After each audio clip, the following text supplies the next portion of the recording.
Hello defense aspirants, welcome back to Crack Exams Vocabulary. From today we are going to start our polity section, and this is the very first video of polity, that is the constitutional development. In this video we are going to study these laws and the acts. Basically these acts were given by the British India to lay down a framework and how the administration will work in India, what will its laws and regulations. So we will study these regulating Act 1773, Pitts Act 1784, Charter Act 1830, Charter Act 1833, Charter Act 1853, and the Government of India Act 1858. So, starting from Regulating Act 1773, it was the first step taken by the British government to control and regulate the affairs of East India Company. ये सबसे पहला law था British India के द्वारा, ताकि वो east India company के काम को कैसे मैनेज करेंगे उसके लिए था.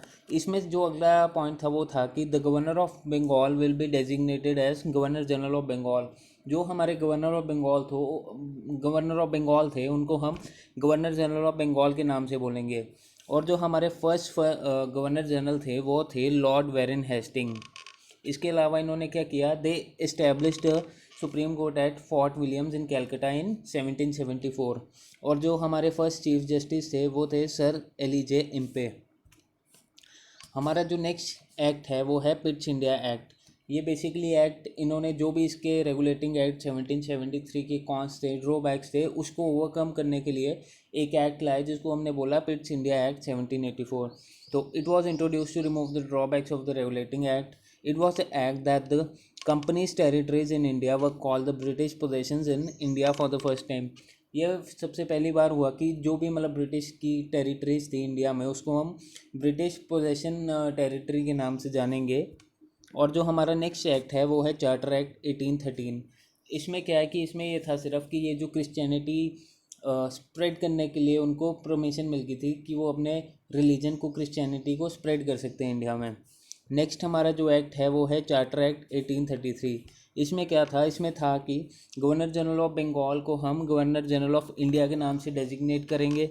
और जो हमारे फर्स्ट गवर्नर जनरल थे वो थे Lord William Bentinck.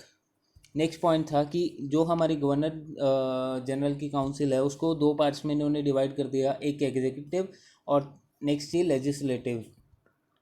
Next point था इसमें कि it was for the very first time they created head और the government of India with governor general having authority over the entire territorial area possessed by the British. जो भी British के अंदर area उसको head करने के लिए, manage करने के लिए उन्होंने टॉप पे गवर्नर जनरल या हेड ऑफ इंडिया को मैनेज करने के लिए वो पोस्ट क्रिएट कर दी थी. नेक्स्ट जो हमारा पॉइंट है वो है चार्टर एक्ट 1853. इसमें क्या था कि हमारे गवर्नर जनरल ऑफ इंडिया जो अलग से हैं वो तो हैं ही हैं, गवर्नर जनरल ऑफ बंगाल के लिए एक इन्होंने अलग से पोस्ट या एक अलग से गवर्नर जनरल ऑफ बंगाल को बना दिया इन्होंने.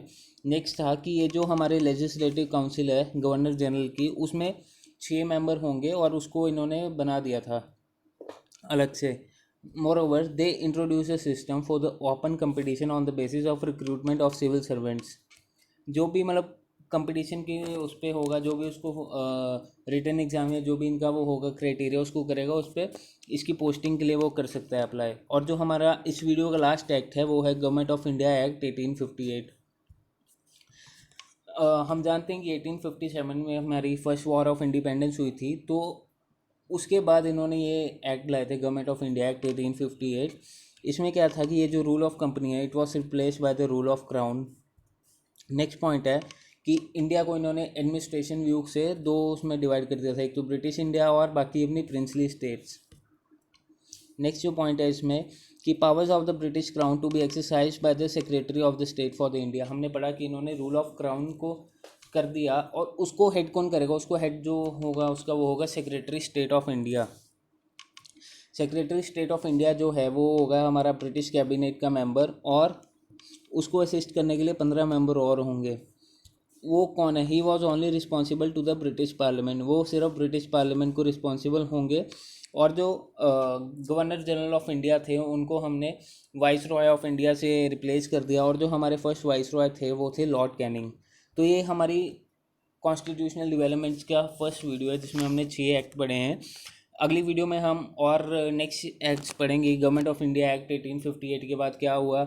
तो हमारा इंस्टाग्राम और ब्लॉग को ज़रूर चेक करें, इसमें हम क्विज वगैरह डालते रहते हैं और करंट अफेयर्स पीडीएफ्स वगैरह अवेलेबल करवाते रहते हैं।